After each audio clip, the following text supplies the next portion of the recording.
Have you ever kept a family secret for decades? I won't ask what, just curious. Imagine turning 48 and staring at your phone on that birthday morning, waiting for even a single text from the people who should know you best, only to realize they've overlooked you again for the fifth consecutive year. Not with some dramatic fight or valid reason, but simply by acting as if the day doesn't exist while you're grinding through another exhausting deadline at a job that covers the bills yet drains every ounce of your energy, and then, in a sudden burst of what the hell defiance, you commit to dropping a substantial sum on that beach house you've fantasized about ever since your divorce turned your world upside down. Quickly snapping a picture of those powerful crashing waves beneath a moody Pacific sky and sharing it across your social media with a caption that lands like an emotional knockout punch. Gift to myself. Family not invited, watching as your notifications erupt like chaotic fireworks, though not the celebratory kind, but the explosive variety that detonates directly in your face because abruptly everyone starts remembering your existence, and their mounting panic becomes the most unexpected and twisted present you never requested. Yet as those calls begin stacking up relentlessly, you find yourself questioning whether this act of revenge will taste as sweet as you imagined or serve merely as the salty beginning to a far more complicated and messy unraveling that pulls you deeper into family chaos than you ever anticipated. I recall that particular morning with crystal clarity, even though only a couple of months have passed since then. The sort of crisp Seattle autumn day where the rain pauses just long enough to tease the possibility that things might not turn out so relentlessly overcast. But naturally, they always do when it involves my family dynamics that have long since settled into predictable patterns of neglect and self-absorption. By 8 in the morning on the day I turned 48, my inbox remained completely barren, devoid of even the simplest birthday acknowledgement from Carla, my sister who perpetually broadcasts her seemingly flawless existence from Portland alongside Mark and their 2 children who somehow appear polished and photogenic amid everyday disarray. And there was no incoming call from Mom and Dad residing down in Eugene, where they maintain the illusion of a leisurely retirement filled with golf outings and visits from grandchildren, while our cousins Lisa and Tom only ever emerge from the woodwork precisely when they require assistance, such as borrowing the family cabin up north for their weekend getaways. This marked not the initial occurrence by any means, as it represented the 5th year running of such disregard. Commencing back when I reached 44 and the entire group jetted off to celebrate Carla's promotion bash instead of mine, which had slipped by unnoticed the prior week, followed by 45 overshadowed by Mom's hip surgery that conveniently consumed the entire calendar, then 46 disrupted by Dad's fishing excursion that inexplicably extended into a 2-week adventure. And finally last year at 47, when the whole extended clan prioritized a cousin's lavish wedding in Vegas over my modest dinner arrangements that I had planned with quiet anticipation. On each of those occasions, I had managed to suppress the disappointment deep within, convincing myself that familial bonds outweigh the significance of a single overlooked cake, consistently appearing at their holiday gatherings armed with store-bought pies and smiles that masked the underlying hurt, because that has always defined my role as the dependable sibling, the one who ventured from our small hometown into the bustling city to secure a corporate position that generates sufficient income to dispatch financial aid whenever Carla's boutique encounters a slump or Dad's aging truck demands costly repairs. However, on this particular year, as I gazed at my reflection in the harsh fluorescent lighting of the office bathroom mirror, noting the deepening lines etched around my eyes from enduring 12-hour workdays overseeing advertising campaigns for tech startups that discard employees like obsolete programming code,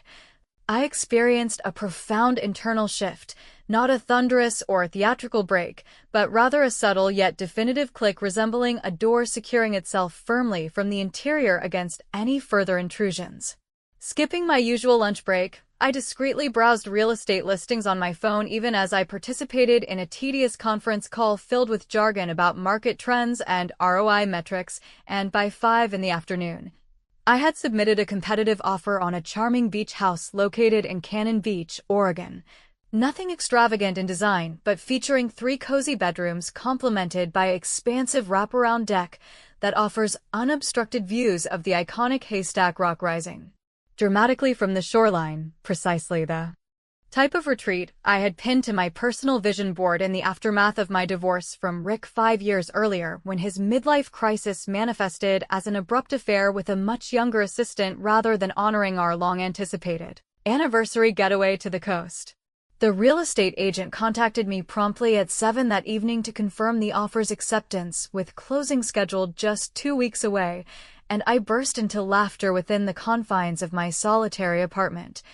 the sound reverberating off the walls adorned with framed photographs from various family events where I invariably positioned myself in the rear row, projecting smiles that concealed the recurring sense of being an afterthought. That same night, compelled by an urge for solitude, I drove to a secluded overlook by Puget Sound where the water stretched out in contemplative hues of deep blue and fading twilight, captured a compelling image of the scene with my phone's camera, and without allowing any room for hesitation, uploaded it simultaneously to Facebook and Instagram, accompanied by that pointed caption, "Gift to myself. Family not invited," before the rational second thoughts could intervene, my pulse racing as if I had leaped from a towering precipice without first verifying the depth of the waters below. For the initial 10 minutes following the upload, a serene calm enveloped me, with likes gradually accumulating from colleagues at work and acquaintances from my college days, interspersed with encouraging comments such as "Queen move," originating from members of my weekly yoga class who appreciated the symbolism of self-empowerment. But soon the influx intensified dramatically, beginning with a surprise text message from Lisa inquiring, "Wait, what? Birthday girl goes rogue," followed by an onslaught of emojis from Tom that cluttered my screen, and culminating in my phone vibrating insistently off the edge of the coffee table as Carla's name illuminated the display, her subsequent voicemail materializing the moment I allowed it to go unanswered. "Elena, what the hell is this? A beach house? Without telling us? Call me back now, this isn't funny at all." I halted the playback right there, absorbing the sharpness in her tone that echoed her characteristic intensity, and pondered silently whether she had genuinely recalled that it was my birthday until the provocative post confronted her directly. An uncertainty coiling tightly in my stomach, much like the receding tide, exposing vulnerable sands while I braced myself for the inevitable return of the crashing wave that would soon overwhelm everything in its path. Those initial hours immediately following the posting of that provocative image unfolded for me like drifting through the dense fog that often blankets Cannon Beach in the early mornings, where visibility extends only a few feet ahead and every element of the landscape merges into an indistinct haze of potential outcomes that could either lift into clarity or thicken into disorientation. My telephone continuing to hum with persistent vibrations from incoming calls that I deliberately silenced, one after another originating from the familiar family contacts, because rushing headlong into their rehearsed explanations seemed pointless when I had already endured the full spectrum of their excuses over the years. Those hollow apologies invariably packaged alongside rationalizations such as "we were utterly swamped with the children's school commitments and extracurricular activities," or "your special day simply escaped our notice," amidst Dad's recurring appointments with the specialist, as though the demands and setbacks in my own existence do not accumulate into an equally burdensome load of unrelenting deadlines and personal letdowns that test my resilience on a daily basis. Rather than engaging directly with the onslaught, I found myself absorbed in scrolling through the burgeoning cascade of comments appearing beneath the post, deriving a wry amusement from the narratives shared by complete strangers who recounted their own experiences of overlooked personal milestones and familial indifference. One middle-aged woman hailing from the windy streets of Chicago typing out an enthusiastic, "Do it for yourself, sister, seize your rightful place at the center," which prompted me to nearly choke on a mouthful of hot coffee, because envisioning a rightful place as anything more grandiose than a weathered fixer-upper property afflicted with corrosion from years of salty sea air struck me as hilariously overstated, yet oddly validating in its exaggeration. By the break of dawn the following day, The original upload had amassed over 200 shares across various platforms, while Carla inundated my messaging inbox with a volatile combination of belated birthday salutations phrased as happy late wishes. Why resort to such theatrics, intertwined with more pointed declarations like, "This stings deeply, Elena, after all we've shared as blood relatives"? Her messages exuding that practiced veneer of wounded innocence she perfected shortly after graduating high school when she launched her modest boutique venture, and I remained entrenched in the grind of ascending the hierarchical rungs within corporate structures, perpetually positioned as the financial backstop to rescue her from disastrous staffing decisions or seasonal revenue droughts, using portions of my performance-based bonuses that I had earned through sleepless nights and high-stakes presentations. Choosing not to formulate any immediate replies, I proceeded to my workplace with the car radio tuned to a playlist of classic Bruce Springsteen anthems evoking themes of restless independence and breaking free from confining routines, and midway through the afternoon during an extended lunch interval, I exchanged correspondence with a real estate professional to expedite access to the property keys ahead of the official closing timeline, internally affirming to myself that this bold acquisition represented a definitive demarcation in the shifting sands of my priorities, eliminating any further tolerance for serving as the invisible safety apparatus that my relatives trample upon without a second glance whenever their own circumstances teeter on the brink of instability. That subsequent evening, once a particularly draining client consultation had concluded with the usual barrage of revisions and budget constraints that left me mentally frayed, I assembled a practical duffel bag containing essential clothing and toiletries along with a few cherished books for distraction, then embarked on the southward journey along Interstate 5, where intermittent rain pattered against the windshield wipers in a rhythmic pattern that mirrored my contemplative mood, my thoughts wandering back to the dissolution of my marriage to Rick a full 5 years prior, when he opted to pursue a path of self-indulgent reinvention involving a significantly younger colleague from his office rather than committing to the romantic coastal vacation we had meticulously planned as a reaffirmation of our partnership, leaving me to reconstruct my life piece by solitary piece in the ensuing void that demanded both emotional fortitude and practical ingenuity. Upon arriving at the beach house approximately 2 hours into the drive, the interior greeted me with a fresh scent blending notes of pine-scented cleaning agents and the ever-present tang of ocean brine carried in on the breeze, prompting me to linger on the expansive deck as seabirds circled lazily overhead against the backdrop of an expansive vista that delivered an invigorating jolt comparable to immersion in icy surf. Interminable expanses of slate-gray waves converging with a vaulted sky foreboding imminent tempests that seemed to echo the brewing disturbances within my personal sphere. Emboldened by the solitude, I shared a fleeting update via an Instagram story featuring solely the unobstructed horizon line accompanied by the succinct notation, "First night embracing solitude," observing as the view counts escalated steadily from an audience that extended beyond my immediate circle. Yet just as contentment began to settle in, a resonant knock reverberated through the sparsely furnished spaces, though upon investigation it proved to be the front entrance chime that I had neglected to deactivate from its default alert mode, and positioned on the welcome mat rested a substantial parcel delivered via Federal Express bearing the return address of Mom and Dad, inscribed in Mom's characteristically tremulous penmanship with the imperative label, "Urgent, open without delay,"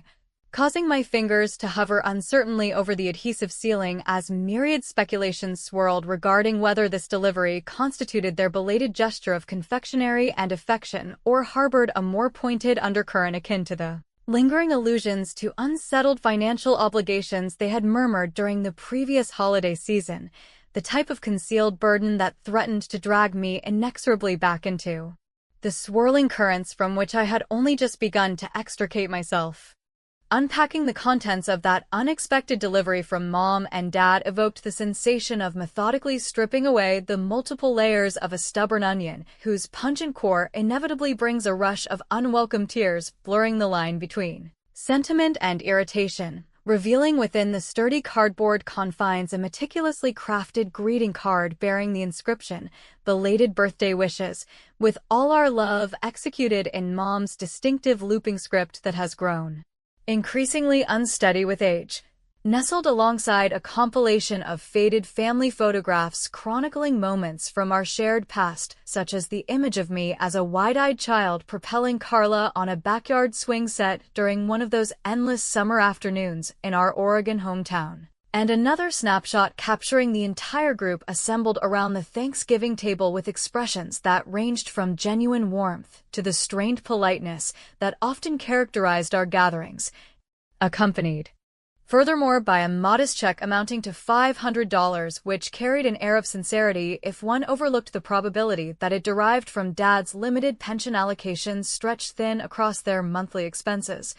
Their accompanying message urging, "Spend this on a little indulgence. We miss your presence more than words can say." Yet the true revelation lurked in the form of an additional enclosure from Carla surreptitiously inserted into the package, a lengthy letter outlining in exhaustive detail how my audacious social media declaration had mortified the family reputation during her children's recent school open house, where fellow parents whispered judgments and exchanged sidelong glances that made her feel exposed and defensive. Her prose infused with that signature blend of sibling manipulation and emotional blackmail she has honed to perfection ever since our early 20s, when she gatecrashed my college graduation reception without prior notice and commandeered the evening's focus by unveiling her surprise engagement to Mark amid a crowd that included my academic advisors and closest friends. Overcome with a surge of frustration, I wadded the letter into a tight ball and discarded it into the recycling bin strategically placed to afford a panoramic view of the beach stretching out beyond the deck, where the relentless surf provided a natural underscore to my rising indignation. Then, compelled by a mix of curiosity and defiance, I initiated a group video conference call despite my earlier resolve to maintain distance, because perpetual avoidance struck me as conceding defeat to their habitual disregard. Their visages materializing sequentially on my laptop screen, Carla appearing first with puffy eyes and disheveled hair framed by the familiar clutter of her Portland kitchen island. Mark lurking awkwardly in the background with his perpetually vacant expression that suggests perpetual detachment from emotional undercurrents, followed by Mom and Dad beaming in from their Eugene living room enveloped in the disorder of unsorted mail and half-read newspapers, and Lisa joining belatedly from the driver's seat of her soccer mom minivan parked in some suburban lot after dropping off her teenagers. The deluge of virtual embraces and effusive belated felicitations commenced without pause, Carla spearheading the chorus with an elaborate narrative about how we absolutely spaced on it this time, Elena. What with the Community Harvest Festival demanding every spare hour from setup to cleanup. A claim that nearly elicited an involuntary guffaw from me because even the most immersive local Oregon events fail to obliterate basic calendar awareness unless deliberate blindness prevails, while Mark contributed minimally with murmurs concerning his escalating workload pressures at the auto parts distributor that left him perpetually exhausted, his gaze occasionally drifting toward the visible expanse of my deck as if appraising its square footage for potential resale value in a volatile housing market. Maintaining a veneer of casual hospitality throughout the exchange, I pivoted the camera to showcase the breathtaking coastal panorama visible from my new vantage point, interjecting lighthearted remarks about how the property included complimentary therapeutic sessions courtesy of the perpetual symphony of wave impacts against the shore that drowned out unwelcome noise from the mainland. Yet beneath the surface a cauldron of long-suppressed grievances simmered to a boil, particularly when Carla artfully maneuvered the conversation toward, "You must be doing incredibly well to swing something like this on impulse, so perhaps you could extend a hand with our boutique's upcoming expansion loan that's hanging by a thread?" There emerged the anticipated solicitation I had intuitively foreseen materializing since the moment the post ignited widespread attention, their ingrained presumption that I would invariably function as the inexhaustible financial reservoir ready to replenish their depleting resources without question or reciprocity. As a calculated countermeasure in this escalating skirmish, I concluded the call abruptly and transitioned seamlessly into launching a live broadcast on Instagram mere moments later. Raising a solitary glass of inexpensive yet crisp Chardonnay sourced from the local market in a deliberate toast to renewed chapters unencumbered by obligatory guest lists. The ensuing torrent of supportive comments from my growing online following washing over me like affirming applause while I visualized Carla, furtively monitoring the stream from her bedside in the quiet hours, her latent envy igniting into a blaze because she had harbored aspirations for a similar seaside lifestyle during her younger years, only to compromise on the confines of tract housing and PTA meetings that anchored her ambitions firmly to the ground. This maneuver delivered a satisfying undercurrent of ingenuity and retribution in its subtlety, akin to subtly rewriting the narrative without resorting to overt confrontation or raised voices that might invite accusations of bitterness. But as twilight descended and I roamed the echoing corridors of the still sparsely decorated house with its walls absorbing the day's emotional residue, an incoming call from Mark in isolation pierced the tranquility. His timbre subdued and laced with urgency as he ventured, "Elena, you deserve the full picture on why we've kept our distance over these years. It's not mere forgetfulness, but connected to that lingering complication from Uncle Ray's estate settlement, and it implicates you in ways far deeper than you've ever suspected." His disclosure suspending in the charged atmosphere like a riptide current drawing me perilously close to the precipice, compelling a reevaluation of whether this self-imposed exile fortified my spirit or merely erected barriers around vulnerabilities I had yet to fully confront. Mark's midnight revelation during that solitary phone conversation clung to my thoughts with the tenacity of damp seaweed wrapping around my legs in the shallow surf, exerting a relentless pull that threatened to submerge me even as I endeavored to maintain my footing on the solid ground of the beach house deck where the night air carried whispers of salt and unresolved histories. Him elaborating in hushed tones that the persistent distance cultivated by the family over the past decade stemmed not from casual forgetfulness, but from a calculated entanglement originating in Uncle Ray's estate distribution following his sudden passing 10 years prior, the will stipulating an uneven division of valuable California acreage where Carla inherited the most lucrative vineyard parcel owing to her frequent bedside vigils during his final illness, while I received only an ambiguous provision for future equitable inheritance that evaporated into obscurity amid legal delays and family negotiations. And now with Dad's long-standing hardware store faltering under the onslaught of e-commerce giants that undercut local pricing without mercy, they had covertly lobbied the estate attorney to reinterpret the clauses in their favor by leveraging my perceived financial security as a means to access the residual funds without ever consulting me directly or revealing the full scope of their maneuvers. I terminated the call in a haze of seething anger, striding back and forth across the weathered wooden planks under the indifferent glow of a half-moon that illuminated the restless Pacific in undulating shades of indigo and silver,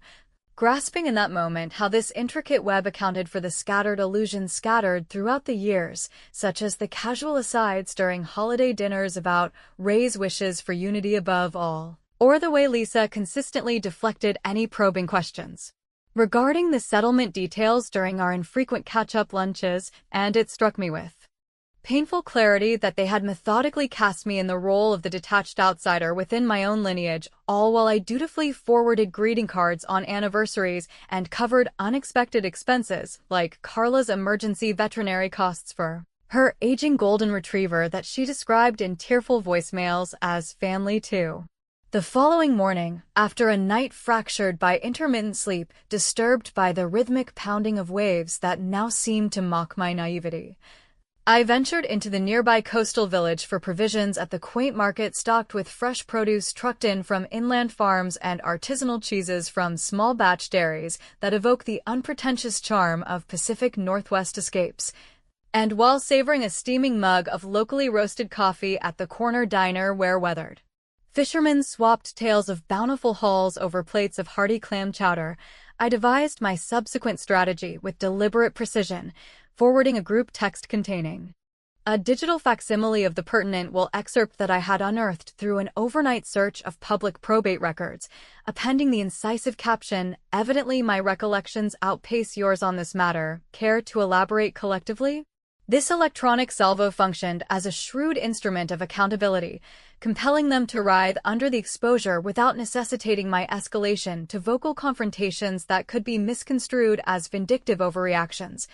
Their responses materializing in rapid succession across the chat thread, Carla's indignant retort framing the issue as irrelevant relics from a bygone era that no one dwells on anymore, countered by Mom's heartfelt entreaty for an in-person reconciliation to hash things out like the close-knit unit we used to be, while Dad's conspicuous absence from the exchange conveyed volumes about his discomfort with the unearthed truths that implicated his business woes directly. Injecting a vein of levity into the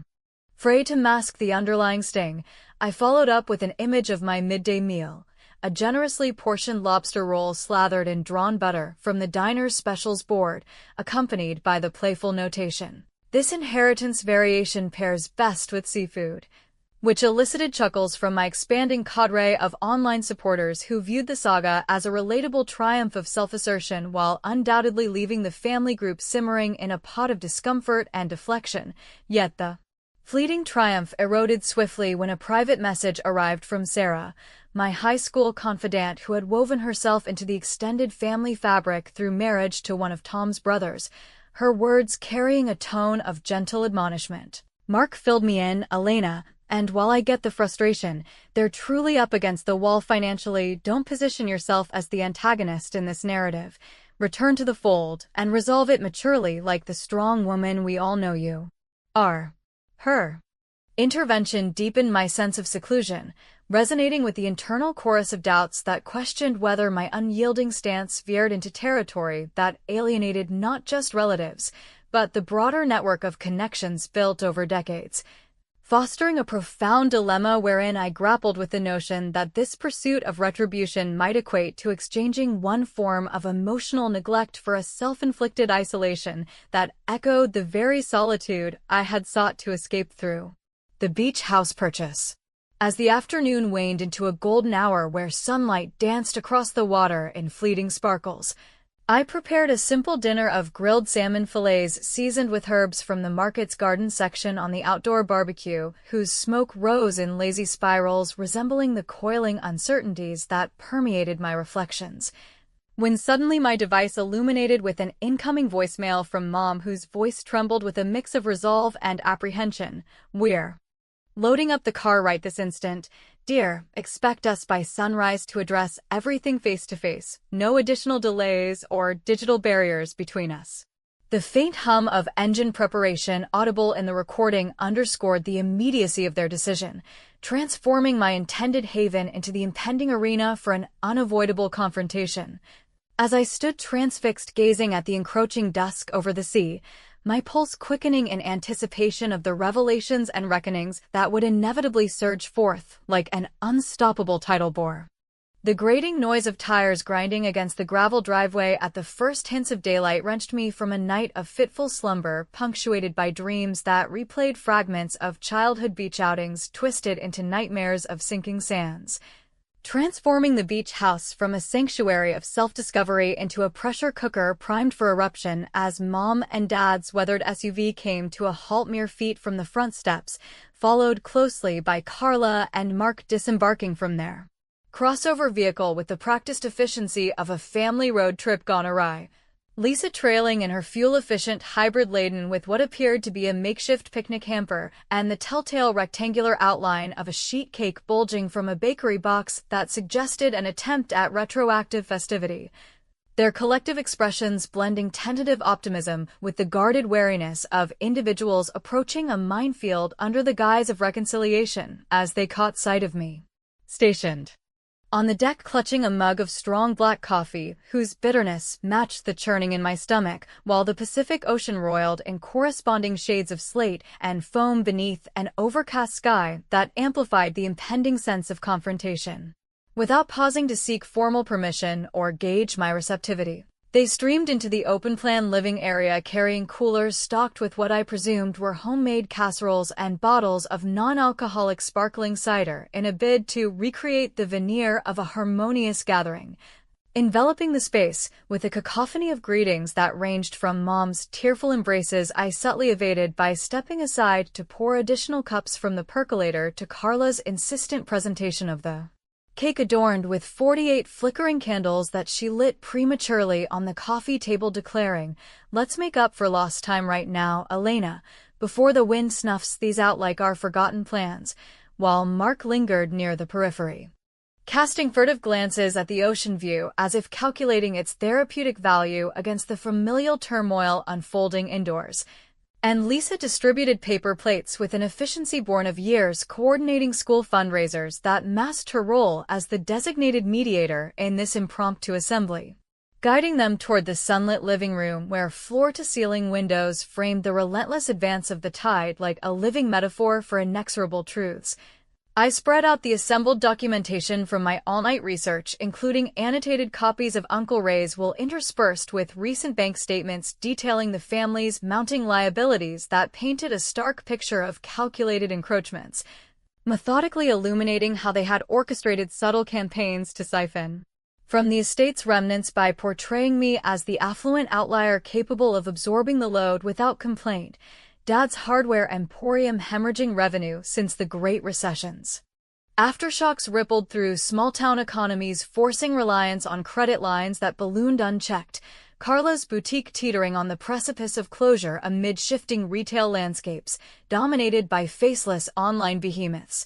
all orchestrated under the assumption that my corporate salary and post-divorce stability positioned me as the perpetual benefactor indifferent to the erosion of her own boundaries. The atmosphere thickened into stunned silence before fracturing into a maelstrom of rebuttals and justifications. Carla launching accusations of digital espionage through my social media sleuthing that bordered on obsessive, while clutching the cake knife like a defensive talisman. Mark interjecting with feeble defenses framed as, "We intended to shield you from the messiness of it all to preserve your peace." Lisa interposing platitudes about the sanctity of family solidarity drawn from some idealized narrative of unwavering loyalty, but I remained anchored in composure,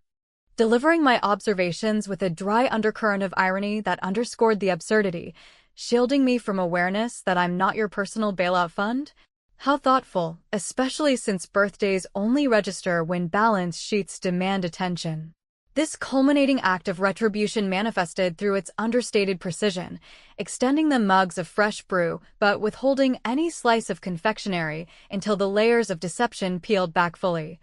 Observing as their composed exteriors splintered under the weight of admissions, Dad conceding with a heavy sigh that the estate reinterpretation served as their desperate gambit to salvage his livelihood from impending foreclosure. Mom unveiling waves of remorse for chronically prioritizing Carla as the perpetually vulnerable one in the wake of her initial marital dissolution that left her adrift in uncertainty, the disclosures accumulating like flotsam washed ashore until the pivotal disclosure emerged in the final throes of that charged discourse, contrary to the obfuscated version they peddled. Uncle Ray's will harbored no ambiguity in its protective clause designating me as the exclusive trustee over the remaining land holdings should evidence of familial discord persist beyond a specified threshold. Oppression clause engineered to thwart precisely the opportunistic divisions they had pursued through back-channel influences on the attorney who had conveniently minimized its prominence in prior communications,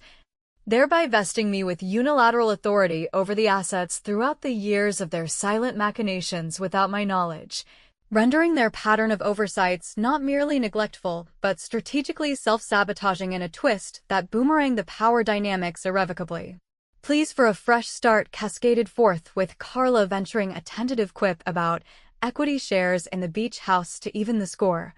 that elicited strange chuckles around the room in a momentary thaw, and amid the lingering haze of ambiguity as the waves outside thundered their indifferent applause, I distributed portions of the cake onto disposable plates with the measured concession, one weekend under my guidelines, no ulterior agendas. Solely the simplicity of sand and stories untainted by schemes, Yet even as tentative laughter mingled with the scent of vanilla frosting and sea air while they dispersed to explore the deck in small clusters, a persistent hollowness resonated within me upon later reflection from my solitary perch overlooking the horizon where sunlight pierced the clouds in tentative rays. Compelling contemplation of whether this qualified overture diluted the fortifications I had erected for self-preservation or if authentic liberation necessitated the permanent latching of that metaphorical door against the inexhaustible pull of blood ties, their vehicles eventually receding down the drive amid exchanged farewells that carried an aura of genuineness tempered by fragility. Stranding me once more in contemplative isolation, attuned to the tide's eternal rhythm and the open-ended query of whether family constitutes the stabilizing ballast that orients one's course or the burdensome load that threatens to capsize the vessel entirely.